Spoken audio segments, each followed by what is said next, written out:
Mesdames et messieurs, bonjour et bienvenue à ce 17e épisode de la saison de Mission Midget 3. Un épisode assez spécial quand même parce que lorsqu'on s'est parlé la dernière fois, il y a une semaine, rien de tout ce qui se passe présentement était à l'ordre du jour.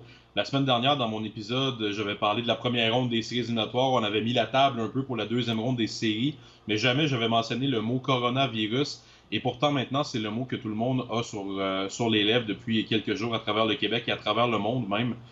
C'était le cas un peu il y a une semaine, mais c'était peut-être moins près de nous au Québec.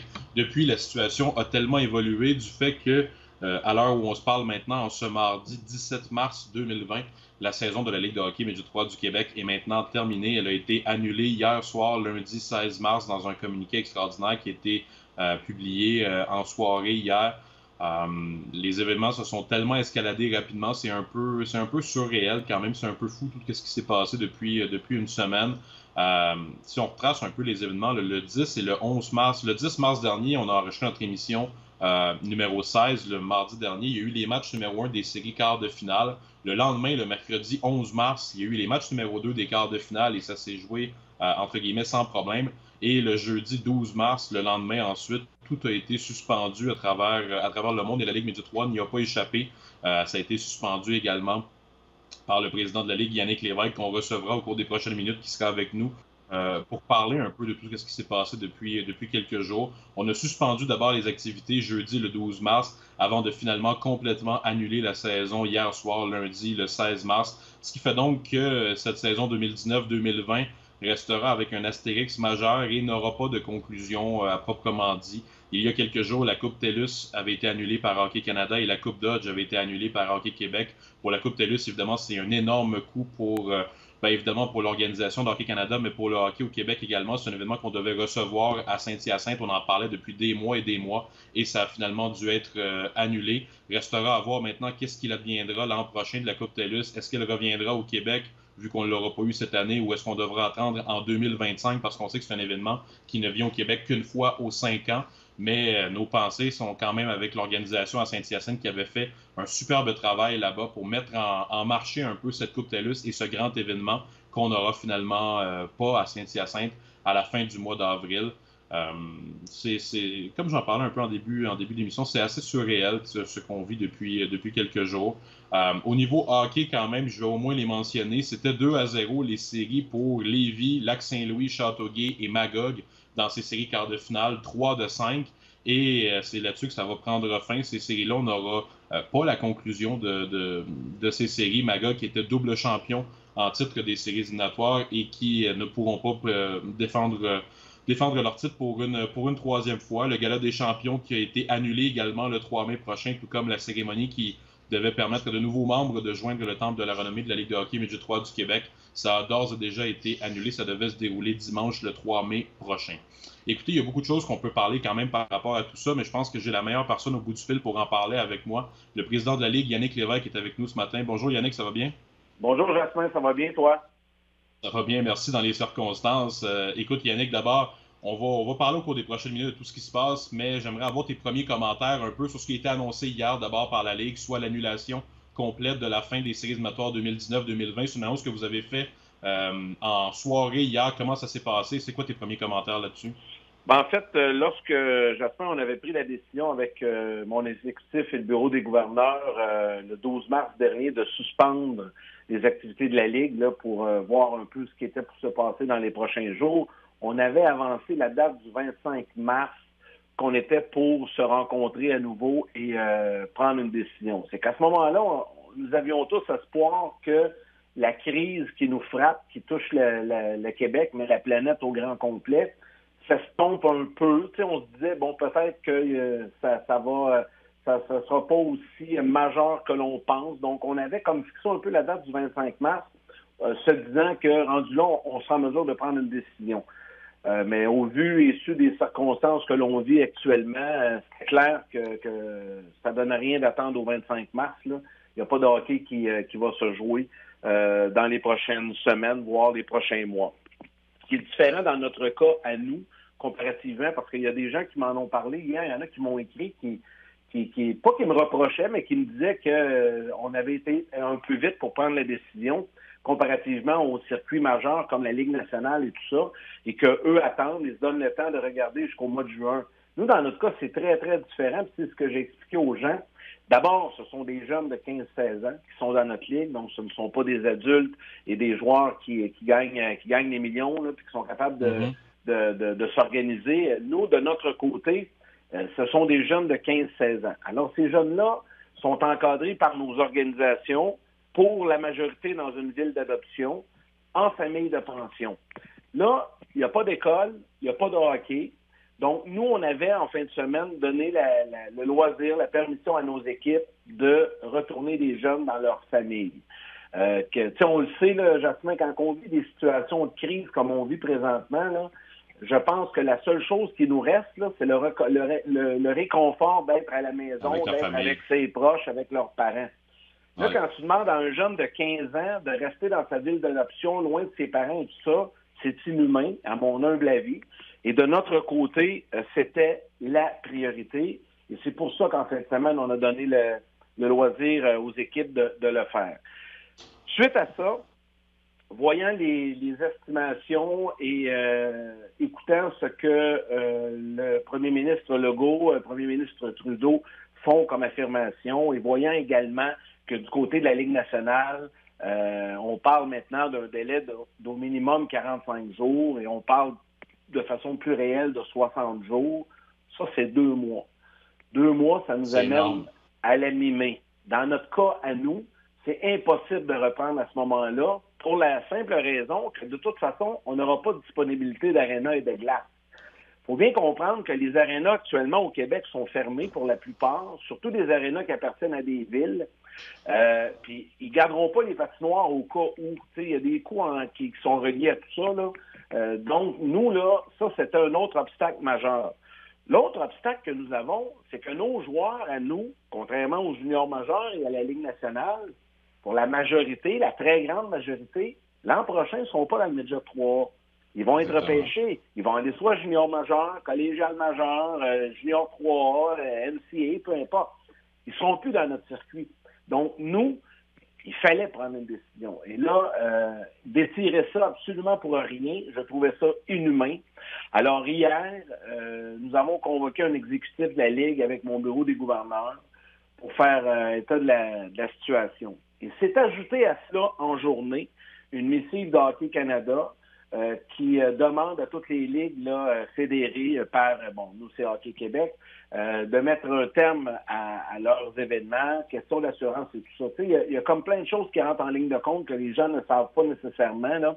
Mais on ne peut pas arriver, nous, Jasmin, là, demain matin, et dire, on joue à huis clos, on a trouvé un aréna à Sherbrooke, puis on va jouer nos matchs là, puis peu importe ce qui arrive. C'est pas comme ça. C'est pas réaliste. Non, c'est pas réaliste. Premièrement, question santé, oubliez ça, là. Il n'y a pas de rassemblement, donc on ne mettra pas 40 joueurs sur une glace en même temps. Mais admettons là, qu'on pourrait le faire, admettons que ce serait possible là, dans les règles du gouvernement, on pourrait quand même pas le faire. Question d'assurance, il y a plein de petits détails légaux qui rentrent en ligne de compte là-dedans. Donc, c'était inévitable.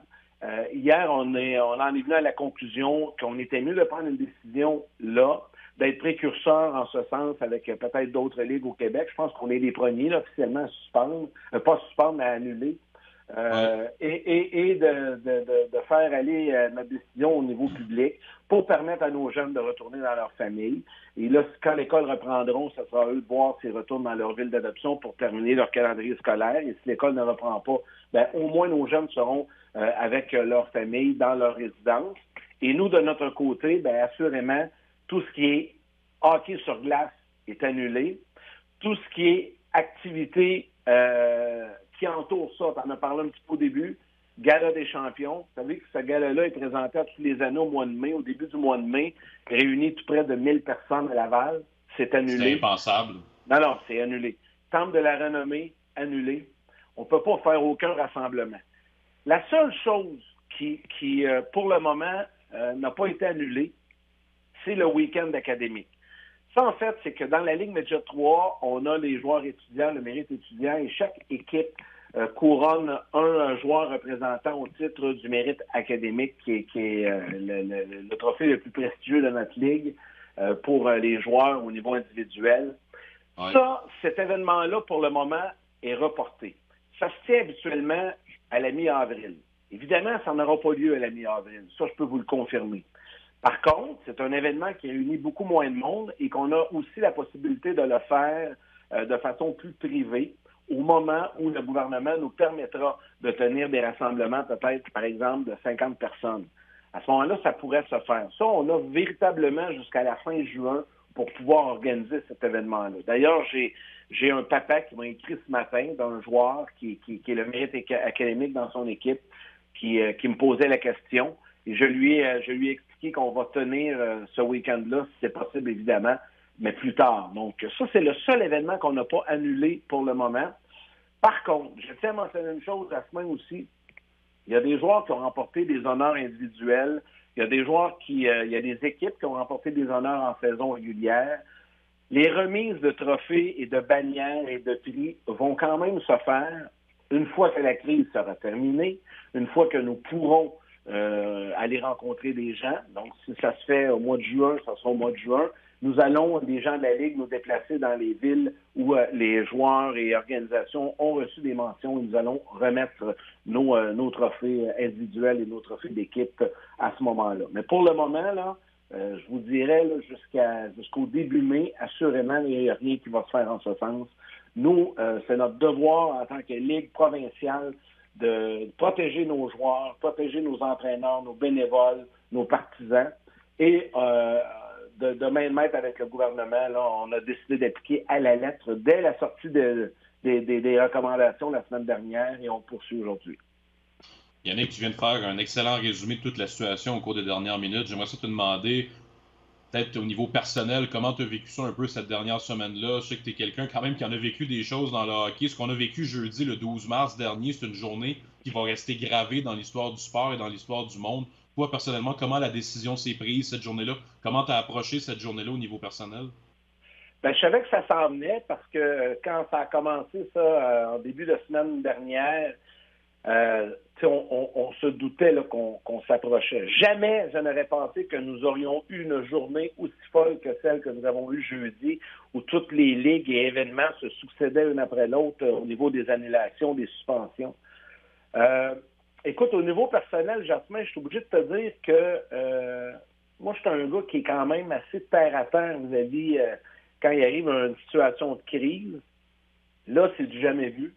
Je suis un peu comme tout le monde, tu sais, je pense que j'ai de l'inquiétude aussi, puis c'est normal. On a tous un peu d'anxiété vis-à-vis de ce qui se passe actuellement sur la planète. Mais il faut être relatif là-dedans, faut regarder les choses en face. Et vous savez, j'adore le hockey, j'adore le sport.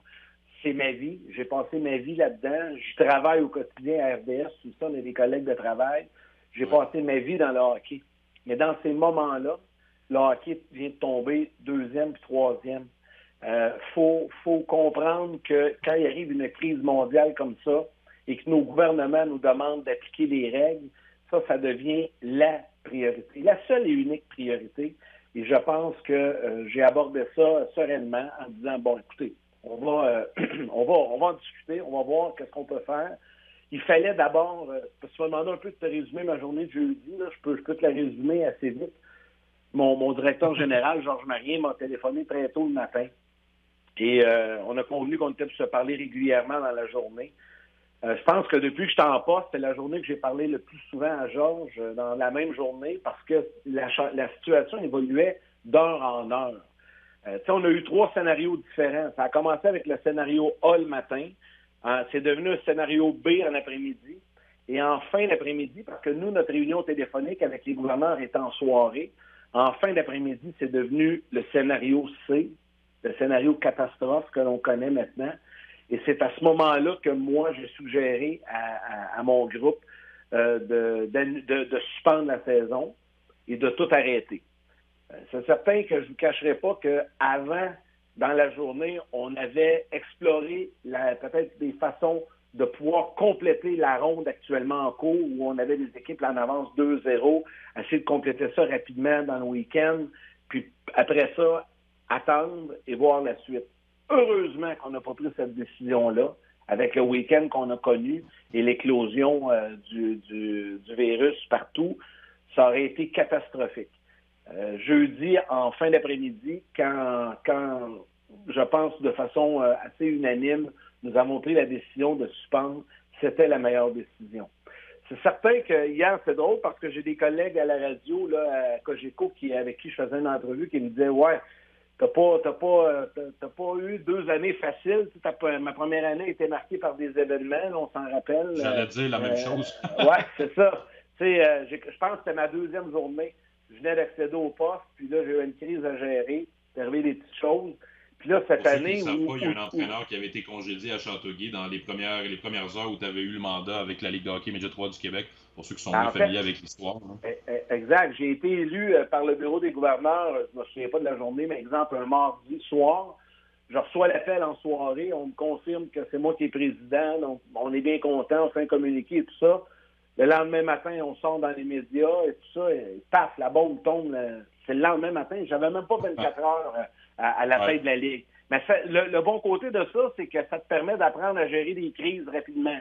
Donc, on l'a bien fait à ce moment-là. Et là, cette année, tout allait pour le mieux. C'était le fun. Pas de grosses crises, pas rien de majeur. Une grosse année consacrée à la négociation avec Hockey Québec pour signer un nouveau protocole d'entente. J'ai mis toutes mes énergies là-dessus. On est arrivé il y a un mois avec une entente. On a fait une belle annonce. Et là, on s'en était parlé d'ailleurs au mois de novembre de ce protocole d'entente qui est une grande priorité pour toi. Oui, exactement. Puis il fallait, moi je voulais sortir de là avec une entente solide, là, puis c'est ce qu'on a fait pour les 4 prochaines années. Puis ce que ça a eu de bon déjà, ce genre d'entente-là, c'est qu'avant, la discussion, les ponts étaient assez compliqués entre Hockey Québec et la Ligue Midget 3A. Et maintenant, depuis qu'on a signé ça, ben on a réussi à créer des liens, créer des ponts, tant au niveau du bureau, du personnel, qu'au niveau des présidents. Moi, je parle à Yves Sigouin régulièrement. Puis là, ben vous voyez, cette crise-là, ça s'est géré de main de maître avec Hockey Québec. Puis on était capable de prendre des décisions communes ensemble rapidement pour le bien de nos jeunes. Donc, il y a du positif à tout ça. Et là arrive cette crise là, de la COVID-19, là, le coronavirus qui vient chambouler le pays, le pays et la planète. Le monde. Mais je pense que là-dedans, on a bien fait les choses. Je pense que les gens de la Ligue ont bien fait les choses. Tout le monde. Là, d'ailleurs, Jasmin, j'en profite là, pour souligner, surtout remercier tout mon exécutif de la Ligue Midget 3A, là, Georges Marien, Yannick Gagné, Robert Lalonde, toute l'équipe, là, Michel Guillemette, vraiment tout le monde, Mme Saint-Georges. Toi aussi, t'en fais partie. J'aurais pas dû commencer à nommer des noms, ben, je ne vais pas les oublier, mais ils le savent bien. Là, tout le monde à la Ligue qui m'entoure ont fait un travail remarquable. Nos organisations également, les 15 organisations avec les gouverneurs en tête, qui ont sereinement accepté notre décision. J'ai eu aucune remise en question, aucune contestation. Ça aurait pu arriver, là, et le monde étant le monde, là, des fois, tu as le droit de ne pas être d'accord, puis même quand c'est des situations majeures. Une équipe comme Magog ou Lévis, je suis sûr qu'ils étaient d'accord avec toi, mais c'est sûr qu'eux le vivent peut-être plus difficilement parce qu'ils avaient une excellente équipe. Ils devaient y rêver, par exemple, aux Grands Honneurs cette année, mais eux aussi ont embarqué dans le projet, comme on dit. Extrêmement frustrant pour ces gens-là. Puis, tu sais, je vais te nommer une autre équipe, Saint-Hyacinthe, même s'ils perdaient là, dans la série 2-0, Saint-Hyacinthe gagne en première ronde contre le Blizzard, crée une surprise, arrive en deuxième ronde, puis eux vont recevoir la Coupe TELUS à Saint-Hyacinthe, allaient recevoir la Coupe TELUS à Saint-Hyacinthe. Donc, eux, ils croyaient. Tu sais, c'est énormément frustrant pour tout le monde dans la situation. Mais personne, et je dis bien personne, n'a remis en question nos décisions. On s'est senti appuyé. Tu sais, quand tu es président d'une ligue où tu te retrouves avec 15 équipes à l'échelle provinciale, puis que tu te sens appuyé par l'ensemble des gouverneurs, puis je te le dis bien sincèrement, Jasmin, là, j'ai vraiment le sentiment que toutes les équipes, les gouverneurs sont derrière nous. J'ai reçu, après avoir pris des décisions, des courriels personnels de membres d'équipe pour nous remercier de le travail qu'on fait, nos décisions songées pour protéger les jeunes et les gens des organisations. Donc, bref, je comprends la frustration, je comprends la colère. J'en ai moi aussi de la frustration, puis j'en ai moi aussi de la colère vis-à-vis de ça, parce qu'on ne veut pas vivre ça. C'était une année spéciale pour nous, quand on recevait la Coupe TELUS, le championnat canadien au Québec.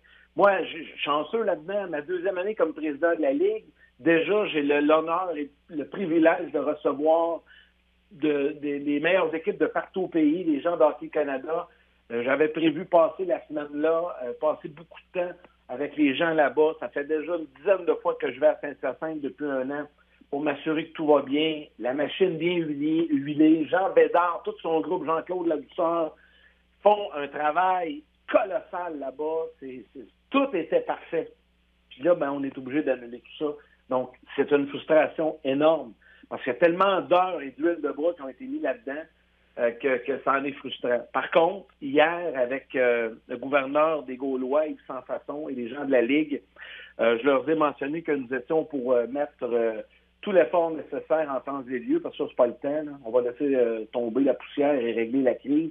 Mais en temps et lieu, on va mettre la pression nécessaire sur Hockey Canada pour tout faire en notre possible pour que la Coupe TELUS l'an prochain soit présentée à Saint-Hyacinthe. Idéalement, ça serait l'an prochain, parce qu'on le sait, cette année, en 2020, c'est à Saint-Hyacinthe, l'an prochain, en 2021, c'est au Cap-Breton.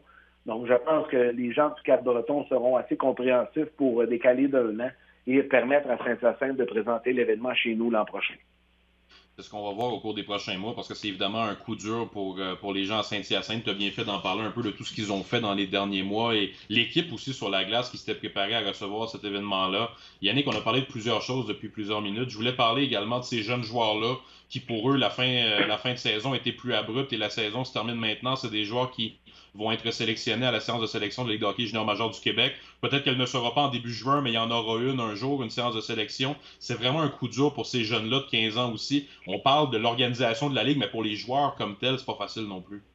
Non, tout à fait. Puis ça, à tous les niveaux, là, on va parler de la Ligue Midget 3, mais après ça, tu me permettras peut-être d'avoir une pensée pour tous les jeunes du hockey mineur également, là, qui ont vu leur saison s'arrêter abruptement. C'est certain que pour les jeunes de notre Ligue, pour la majorité, disons que les dépisteurs ont déjà fait leur travail là, avec nos matchs et notre challenge, entre autres au Saguenay, où toutes les équipes sont bien représentées au niveau du dépistage.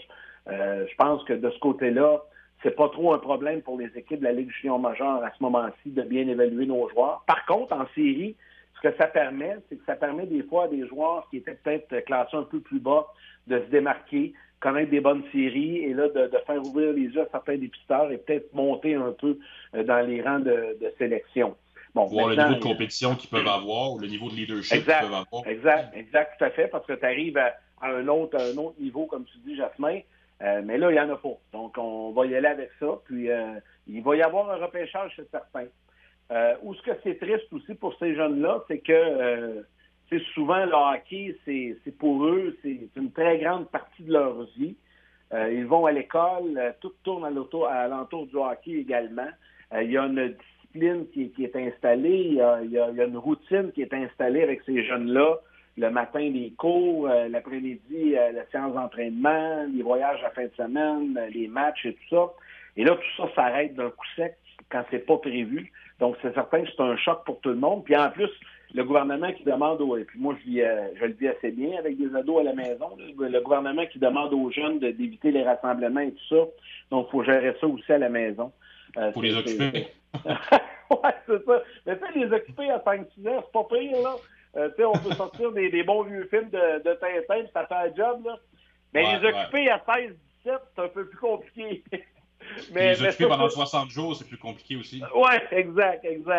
Mais c'est ça. Sauf que je fais des blagues un peu avec ça, mais peu importe le niveau d'âge, il y a une adaptation à faire. Donc, pour nos joueurs, c'est un peu la même chose. Donc, il faut voir ça comme une période de repos, recharger les batteries, prendre soin d'eux, éviter les rassemblements, les contacts. Donc, il faut vraiment respecter les règles du gouvernement là-dessus. Puis, tu sais, j'ai une pensée pour tous les jeunes du hockey mineur aussi, parce que eux aussi, leur saison s'est arrêtée de façon dramatique. Moi, mon garçon était sur la patinoire jeudi dans un match préparatoire avant le début des séries qui commençait dans sa catégorie, qui est aussi midget, là, mais dans le simple lettre, commençait samedi. Après le match, je lui ai annoncé que sa saison venait de se terminer, que ça venait de finir. Ça lui a pris 2 jours à accepter la décision. Là. Il était pas content. Puis c'est comme ça dans toutes les catégories. Il y a des jeunes là, qui ont des saisons incroyables au hockey mineur cette année. Il y a des équipes qui ont des parcours incroyables également, puis qui voient leur saison s'arrêter, puis qu'il n'y aura pas de championnat, puis qu'il n'y aura pas de Coupe Dodge. La Coupe Dodge, c'est incroyable le nombre de jeunes qui sont impliqués dans cet événement-là, puis il n'y en aura pas cette année. Mais la Ligue Midget 3 est un peu moins proche de la Coupe Dodge parce qu'on avait la Coupe TELUS et nos séries à nous, mais la Coupe Dodge au Québec en général, c'est un événement incroyable qui a lieu à chaque année dans toutes les catégories. Oh, et qui réunit les meilleures équipes de toutes les régions au Québec dans le double lettre, dans le hockey élite. Dans le hockey mineur, dans le hockey simple lettre, le penchant le pendant de ça, c'est les championnats régionaux. C'est les championnats interrégionaux qui ont lieu à peu près dans les mêmes dates. Ça non plus, il n'y en a pas. Donc, tu sais, c'est impensable. S'il y a 2 semaines, on m'avait dit qu'on était pour vivre une situation semblable, tu sais, jamais je l'aurais cru. Je me dis, ben voyons donc, c'est impossible.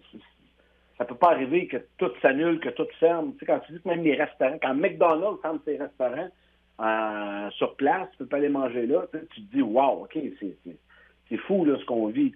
Et je disais à mes enfants en fin de semaine, tu sais, un jour, si vous allez avoir notre âge, dans 50, dans 60 ans d'ici... Vous allez raconter la période qu'on vit. Oui, tout à fait. Puis dans les cours d'histoire à l'université, à l'école et tout ça, ils vont raconter la crise du coronavirus comme nous, on parle de la crise de la grippe espagnole, tu sais, ou des épidémies qu'il y a eu de choléra et de tout ça. Puis ça semble, tu sais, réel quand on parle de ça. Et là, on en vit une. Puis là, ben, ça touche tous les milieux, évidemment, avec le milieu du sport qui n'y échappe pas là-dedans. Yannick, on a parlé un peu sur le rôle de la Ligue de hockey Midget 3 du Québec. Je voulais te parler en terminant peut-être sous le chapeau de commentateur à RDS et tu travailles à RDS. Parle-moi un peu de comment tu as vécu ça au niveau de ton travail à RDS, l'émission L'Antichambre qui va continuer quand même à chaque jour, mais c'est un défi incroyable pour toi, pour les gens qui connaissent moins un peu ton travail. On te voit à Hors-jeu 2.0, mais tu es également un des producteurs seniors là, de L'Antichambre et c'est une émission qui va continuer, mais parle-moi un peu du défi que tu vis depuis une semaine dans ton travail. Ben écoute, c'est la même chose, hein? C'est la même situation qui s'est vécue au fur et à mesure que les ligues annonçaient les annulations et les suspensions. Ben nous, à chaque fois, c'est même si on recevait un coup de marteau sur la tête, tu sais. On a tous vécu ça, tout le monde. Les radios de sport, les télésportives, les médias sportifs en général. Donc là, ce que ça fait, c'est qu'il faut être créatif. Faut trouver des idées, puis il faut s'organiser, puis se retrousser les manches. Étant un battant dans la vie, ben c'est immédiatement la façon que j'ai abordé le problème. Puis moi, en plus, vendredi, qui était le lendemain de cette méga journée folle, c'est moi qui animais l'antichambre, donc fallait se virer sur une scène, comme on dit en bon québécois, là, puis s'organiser, puis on l'a fait. Puis je pense que pour les prochaines semaines, on va le faire également. Au niveau de la programmation, là, avec d'un autre angle, on va présenter des matchs vintage, là, des différentes séries, des anciens duels canadiens-nordiques, commentés et racontés avec les artisans qui ont participé à ces événements-là. Ça va être le fun. Nous, à dans d'autres sports également, en plus. Oui, on va le faire au basket, on va le faire au baseball aussi, puis c'est le fun.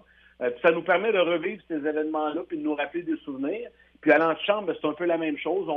On a sorti des quiz, on a sorti des sujets. Hier, on a parlé des rivalités. Donc, c'est d'être créatif, de faire de la télé différemment. Parce qu'une des choses les plus importantes en ce moment de crise, tu sais, il ne reste plus grand-chose. Là. Il n'y a plus de sport. On ne peut plus se divertir non plus avec le cinéma, la culture, le spectacle, c'est terminé. On peut pratiquement plus sortir. Il nous reste quoi, en fait? Il nous reste des films à la télé. Il nous reste la télé en général. Donc, se divertir à la télé, notre rôle, moi, c'est ce que je disais à toute ma gang hier, notre rôle devient doublement important parce que là, ça va nous permettre de présenter des choses pour divertir les gens. Donc, c'est important de notre côté de se retrousser les manches, de travailler fort et de continuer à offrir quelque chose de divertissant. Puis, tu sais, l'autre chose, on parle du coronavirus à toutes les antennes, 24 heures par jour. À un certain moment donné, RDS, je pense, pourrait devenir, on va continuer à faire les mises à jour, mais en un soirée, là, un peu. Changer les idées un peu, là, écouter d'autres choses, regarder d'autres choses, là, puis qui nous raconte une bonne vieille histoire de hockey canadien-nordique, Mario Tremblay qui nous raconte la fois que c'est Boutique Dale Hunter, puis tout ça, ça va juste nous changer les idées. On a besoin de ça, changer des idées, là. Fait que ça devient important à un certain moment donné. Donc, ça va être de continuer à jouer notre rôle de la meilleure façon possible avec les moyens du bord et on va le faire. Tu sais, Jasmin, tu fais partie de cette équipe-là aussi à RDS. On est une équipe formidable. Il y a des artisans là, qui travaillent à RDS jour et nuit, devant, mais derrière les caméras, il y en a énormément. Des gens qui travaillent très, très fort pour présenter la meilleure qualité des produits possibles.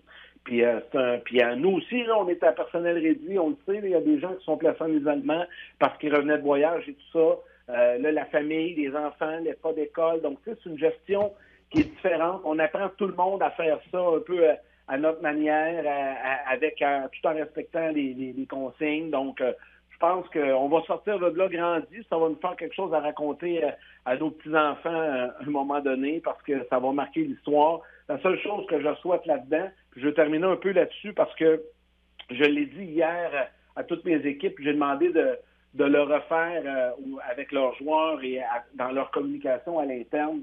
Tu sais, je pense que dans cette crise-là, ce qui est le plus important, Jasmin, puis là, je le dis ouvertement, c'est de respecter les consignes du gouvernement Legault qui martèle jour après jour d'éviter de sortir, de se protéger. Si vous avez voyagé, de rester en isolement 14 jours. Il faut respecter les consignes. On est dirigé, je pense, par un gouvernement qui fait un travail exceptionnel dans ce temps de crise. Il faut respecter ça. Donc, si chacun le fait, bien, plus vite on va s'en sortir et plus vite on va pouvoir reprendre nos activités et plus vite le hockey va revenir également. Ben écoute, Yannick, le message, je pense qu'il est clair. Je suppose que, au fond de nous, on espère tous se revoir en septembre et on dirait que je peux pas croire qu'on ne sera pas là en septembre pour lancer la prochaine saison. Je suppose que c'est votre objectif, vous aussi également, mais présentement, je peux même pas te demander, penses-tu qu'on va être là en septembre parce que personne ne le sait réellement? Non, exact. On l'espère, on le souhaite. On parle de 30, peut-être 90 jours. Certains avancent que la crise pourrait durer jusqu'au milieu de l'été. On verra à ce moment-là. T'sais. Là, ce qui est important, c'est de tout mettre nos énergies pour se sortir de cette crise-là, d'être capable de passer au travers et par la suite, on sera là pour prendre les bonnes décisions et repartir la machine quand ça sera le temps. Yannick Lévesque, merci beaucoup. Félicitations pour le leadership que la Ligue a démontré quand même. Comme tu en as parlé, ça a été précurseur un peu de mettre un terme à la saison. Et oui, c'est décevant, mais je pense que dans les circonstances, c'était une décision qui se prenait un peu de soi avec tout ce qui se passe. Merci d'avoir été avec nous ce matin. Puis on va se reparler l'année prochaine. Avec grand plaisir, Jasmin. Merci de ton excellent travail également. Merci beaucoup à toi, Yannick. Salut, on se reparle bientôt. Bye bye. Voilà, c'était Yannick Lévesque, président de la Ligue de hockey Midget 3 du Québec, qui nous a parlé au cours de la dernière demi-heure avec beaucoup de passion un peu de ce qu'il a vécu au cours des derniers jours, parce que ça n'a pas été facile et même si la décision venait de soi un peu, celle qui a été prise hier, ça reste une décision qui n'est pas facile et qui est un peu inimaginable, qu'on n'aurait jamais cru il y a une semaine à peine.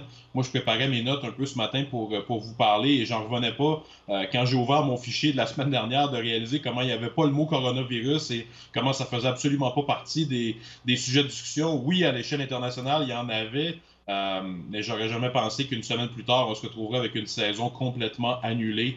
Et la Coupe TELUS annulée, la Coupe TELUS dont je vous parle, dont certains devaient dire que j'étais fatigué d'en parler depuis le mois de septembre, depuis le mois d'octobre, mais c'est tellement un bel événement qui s'en venait à Saint-Hyacinthe.